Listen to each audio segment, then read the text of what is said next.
Hello, everyone. Welcome to this week's Indie Artist Music Hustle with Blind Intelligence. I'm your host, Miss Ronnie. Please excuse my voice. I have a little bit of laryngitis today, but remember to hit the like, share, and subscribe button. Okay, our special guest for today is Miss Tyra No Banks. She is a new artist. So what we're going to do is let her take over and tell us a little bit about herself. Hi, everyone. I'm Tyra Johnson. I'm from Baton Rouge, Louisiana, born and raised. I also attend Southern University here in the city. I'm a psychology major and I'm a senior. In the middle of my senior year, I decided that I wanted to go ahead and write my first book, and it's titled Poetry for Colored Folks. So it's a short collection of poems for my people. Basically, every poem was written with intention. You're gonna learn something, you're gonna heal something, you're gonna laugh, or it's gonna bring you back to a favorite memory. Like, I just wanted to create a body of work that represents the times as of now.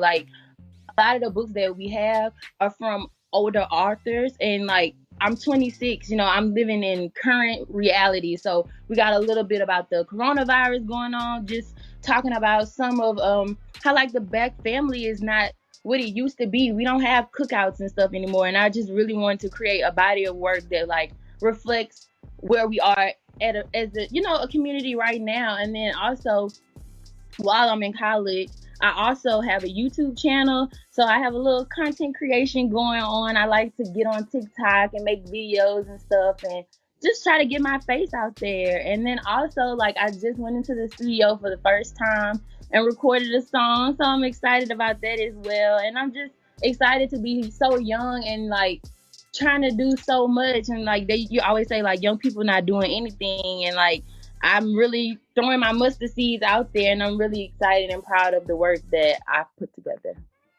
Okay.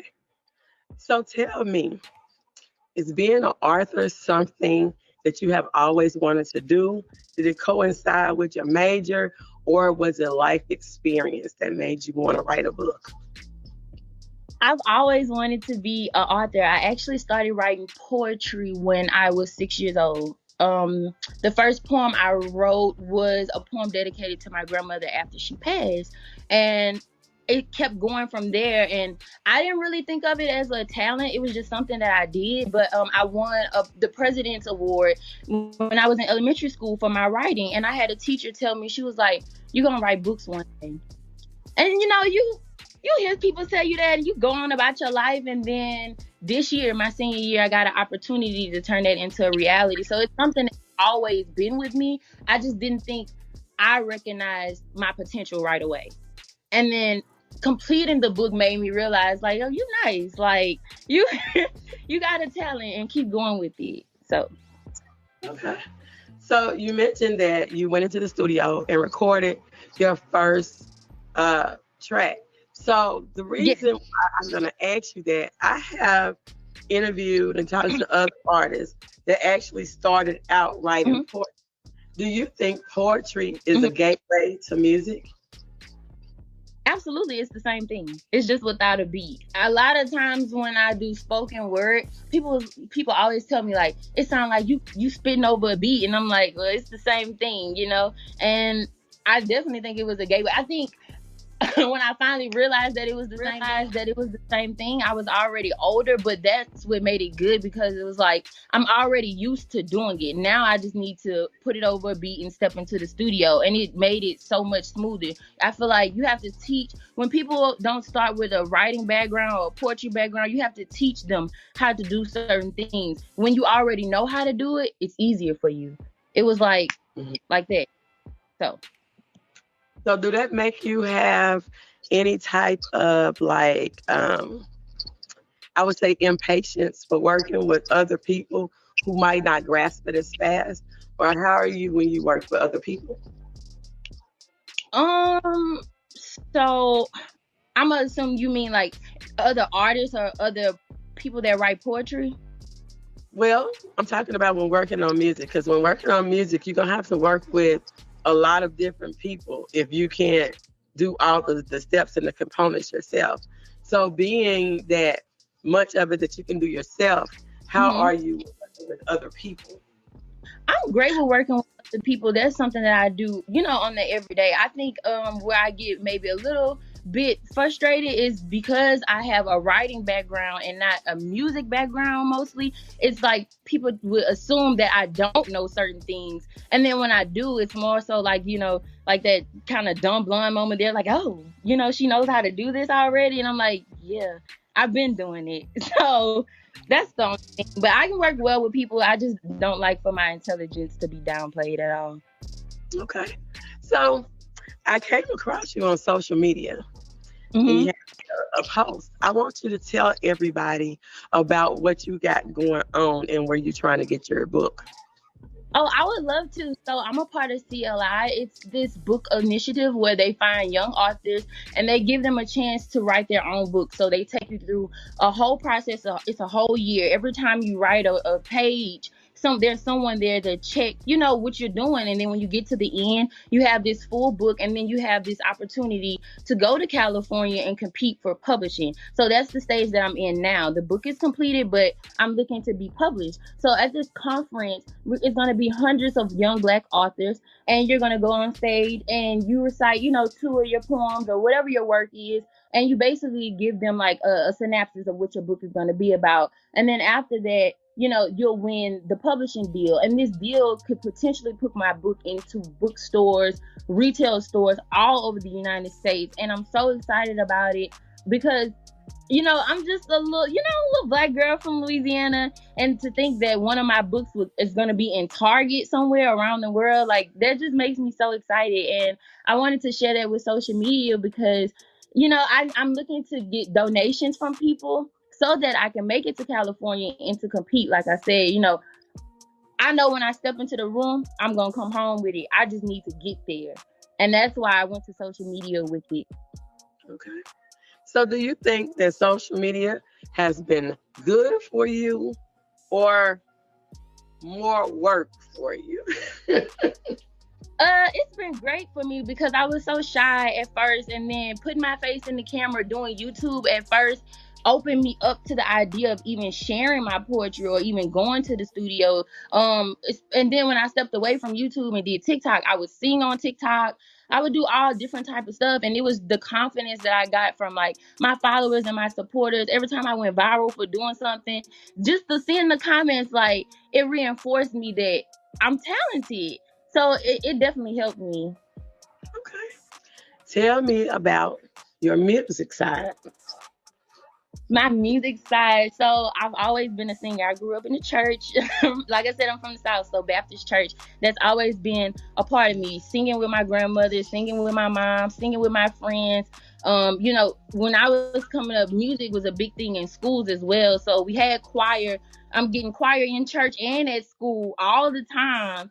And then, now I'm just like, at a point where I'm like, I need more people to hear his voice. I need more people to hit his pen because I don't just sing, I rap too, and then the poetry as well. So it's all like I basically say a full circle thing. Like everything I've been doing since I was a child has only gotten better, and it's bringing me to this point. Okay. What's your major in school? Psychology. And I know that has nothing to do with the writing part, but like you said, do you work with people? You always have to understand people in anything that you do. Well, I think psychology is very important for marketing because you have to know, I'm going to try to target this market right here. And this is what I know about them. So if they were in this scenario, what would happen? Right. If I done this right here, would it draw more people in? I used to be a psychology major. Really? But I changed to sociology. And then I got a master's in counseling. So all up here, I'm all for it. Yeah, I love it. Yeah. I think it's been very That's the reason why I laugh. Go ahead, I'm sorry. That's the reason why I laugh, but writing is actually very important in psychology. So don't think that it don't go hand in hand. Only a person who couldn't put it together and have a whole concept, such as when you write a song or you get ready to shoot a video, you have to have a concept, just not out there doing anything. So I think the writing, the psychology, the everything goes hand in hand. I mean, even humanities is almost a part of psychology and philosophy and all those different things that all go together. So when you're creative, you use all those aspects. So I laugh about it, but yeah, that's a big part. You have to know how to think. Thank you. Yeah, and then doing research about the music business, you already know it's a lot of mind games. You have to be on your p's and q's. So being able to sit in front of somebody and just analyze them and know when they BSing me or what, and then the marketing part, like you said, all of it has been helping me. But when I say it, usually at the beginning, people are like psychology, but you're right, and I'm like, no, but it's helpful, you know. Oh, I see it. So Thank you. yeah, I'm gonna tell you something. You look like, and I'm gonna ask, have anybody ever told you this? You remind me of, I can't remember what her name is, but she's Tammy Roman's daughter. That's also an artist. I know who you talk. Jazz, is it Jazz? Is her I think name? something like that. Something Yeah. like that. Remind me a lot of her. Well, thank you. I'm gonna take that as a compliment. Okay. So tell me about, I know you told me that you was in the choir and that you was in the choir at school and that you just Mhm. finally got in the studio. Was this your first time in the studio? And tell me about your experience for the first time Yes. being. So yes, it was my first time being in a recorded studio. I was extremely nervous. I'm a perfectionist. Well, I said recovering perfectionist because I'm trying to learn to let that go. But not knowing what to expect had me terrified. And like when they started talking about do your stab and this and that, and I'm like, what are you talking about? And then once I got it, it was smooth sailing. Like, so I enjoyed it a lot, and I'm ready to get back in there. Okay. So do you think that your career is going to move towards doing more music, or are you just going to keep writing poetry, or are you going to try to get into like ghostwriting for other people? What are your plans? My plans is to do both. Writing is a part of me. Like I don't just do poetry. Like I write stories as well. So um, I'm definitely going to keep writing the books because that fuels the music. My life experiences, the way that I'm able to explain things and give details about things, all of that helps me do the music. So if I stop being an author, that would completely derail the music thing altogether because I'm constantly reading and learning new things, and those experiences help me write those lyrics. So I definitely want to keep doing both. Okay. So is your book available anywhere now? Not yet, but we're hoping that because the conference is this month. So it is being published, like printed. I won't say published, printed right now. But published as in being in places and on platforms, not yet.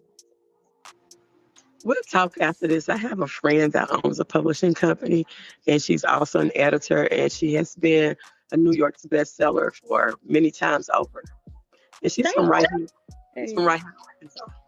Thank you so much. Yes, let's have that conversation. Don't always have a plan B, C, D, E, and F. Yeah, I know. My mom is in my ear about that now. Like, what do you want to do if they don't pick it up? And I'm just like, I'm gonna trust That's God. Like I said, opportunities. There's other opportunities because you can self-publish. You're not just stuck to that. I mean, yeah. you can open your own publishing company. I mean, there can be things that can be done. I mean, so that right there, if it's your dream, it can be done. All you have to do is do research, talk to people. I spoke to a man interviewed on my show one time, and I said, "What advice will you give to people who's trying to get into the industry?" And Hmm. he said, always work with people or be around people who is making money doing what you're trying to do. He said, you don't want to be around people who is not making money and basically front because it's not going to put money in your pocket. You need to get around people who know what they're doing. So Mm. I'm interviewing, I listen, and a lot of things that I try to do is pass resources along. So if that's what you need, hey, I know a publisher, I know an editor, she's world renowned. So hey, Well, I'll receive it. I thank you so much. I received the advice. I'm always asking people like, what can you give me any words that can help me out? So I'm always one to listen. If you got something for me, I'm gonna hear it. You know what I'm saying? I appreciate it. No, you're welcome. Tell me, how long did it take for you to write the book? With you being a student, I know you Um, just finals. so it took me about 6 months to write the material because I'm with a night owl. Sometimes I'm asleep and the words are just I have to get up and write it. I have to. So I wrote pretty fast. The process took a long time because, like I said, everything I wrote, I had to get it approved. There was somebody that looked over it. I had to go to a panel, so it took a full year to get everything together, but about 6 months for all of the poems. Well, I thank you for coming. I really enjoyed you. It was very interesting. So, if you have any last words, you get your last words. Tell everybody the name of your book, your social media handles, where they can find you and where you hope to be. My last word is success is a journey, not a destination. The woman told me I was gonna write a poetry book when I was in the 4th grade. I'm 26. Give yourself time. And my social media handles is Tyra No Banks on everything. So it's TY 4 A's, TYRA. That's 4 A's, No Banks. And then I can send you something. I don't know if you put things on the screen or whatever, but you can find me on TikTok, YouTube, Instagram. It's all the same. Okay. Now, how did you get the name Tyra No Banks? Because when I meet people and they're like, "What's your name?" and I'm like, Tyra, and they're like, "Oh, like Tyra Banks, the model." I'm like, "No, no Banks. I'm Tyra. They're not the same, honey." I got you. I got you. And I just stuck with it. Find her, especially on TikTok. She loves TikTok, I can tell. Yeah. Facebook, Instagram, and her YouTube channel. You can find us on all podcasting platforms, Spotify for video podcasts, YouTube, Google Podcasts, Pandora. I know I'm missing some. Sorry, everybody. Partnership with Apple. So if you have your links, send your links in. You can find us on Facebook and the blog every Friday. And we'll see you next week. Bye.